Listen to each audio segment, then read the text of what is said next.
Spiritual gifts.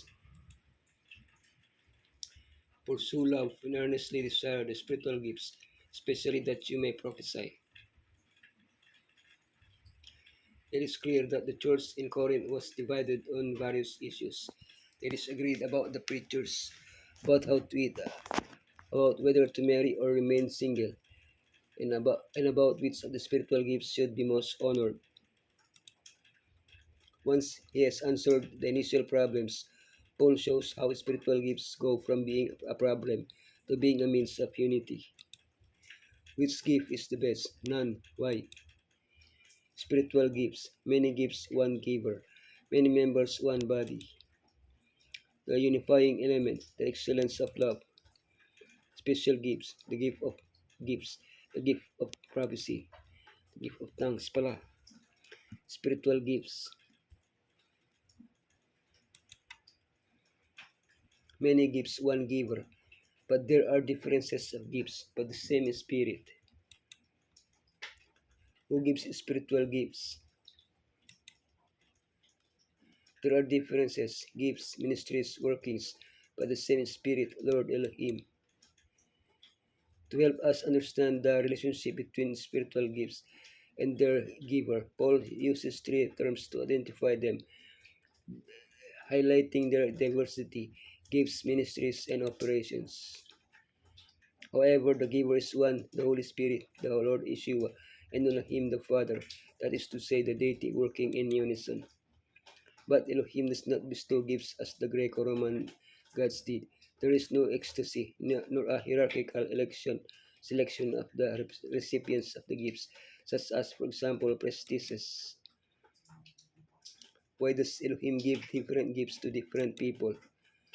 Spiritual gifts are used for the benefit of the church. Only Elohim knows which people can use a particular gift to achieve that purpose.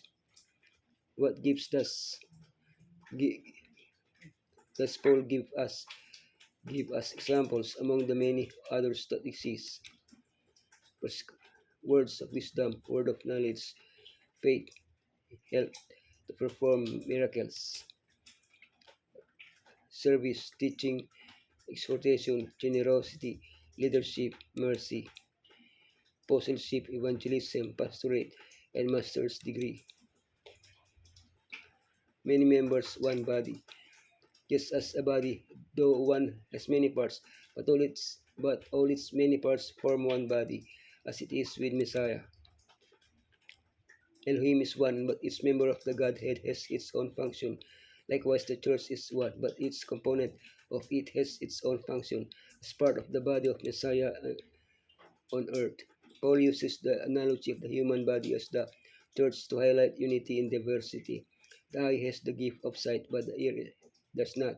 However, the two complement each other by working together. Similarly, in the church, each person carries out their work according to the gifts they have received.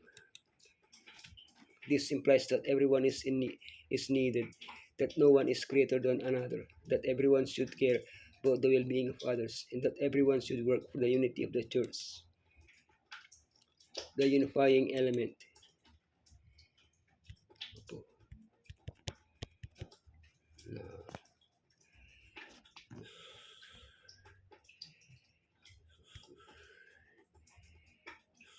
The unifying element.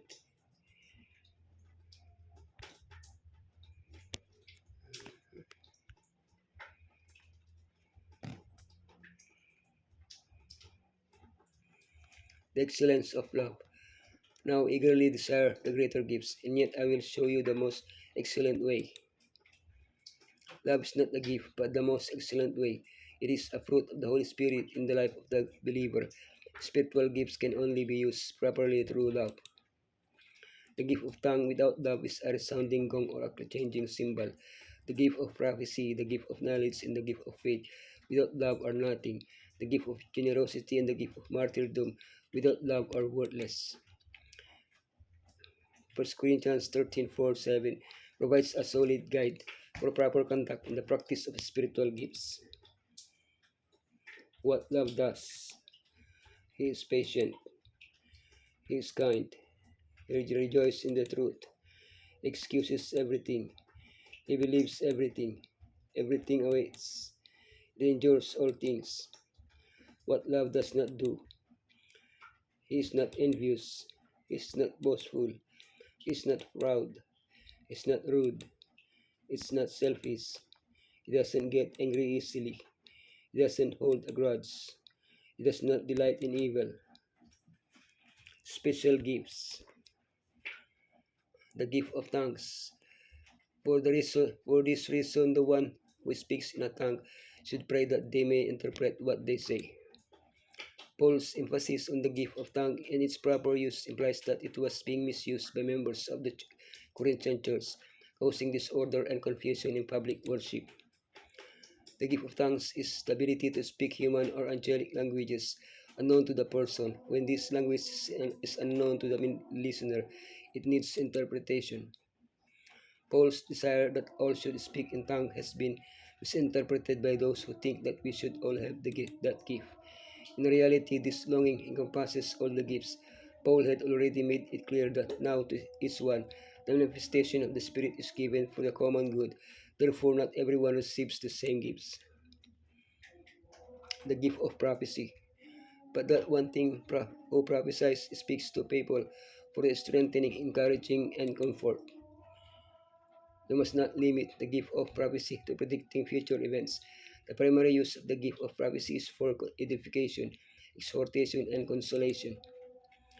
Paul highlights this gift above others, but he also urges that it be used correctly so as not to create confusion, but let everything be done decently and in order. As a characteristic gift of the remnant church, it had its special manifestation in the life and work of Ellen G. White. But how can we recognize a true prophet? The announced, the announced future events, they are not conditional, must come to pass. His message must be in accordance with that of the earlier prophets. He must bear witness to the incarnation of Yeshua. His life must be in accordance with the biblical message he preaches. In all the Lord's arrangements, there is nothing more beautiful than His plan of giving to men and women a diversity of gifts.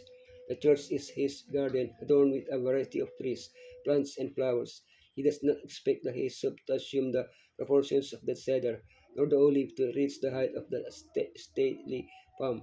Many have received but a limited religious and intellectual training, but Elohim has a work for this class to do, if they will labor in humility, trusting in Him.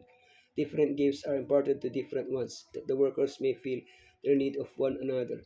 Elohim bestows these gifts, and they are employed in His service, not to glorify the possessor, nor to uplift men, but to uplift the world's Redeemer. They are to be used for the good of all mankind, by representing the truth, not testifying to a falsehood.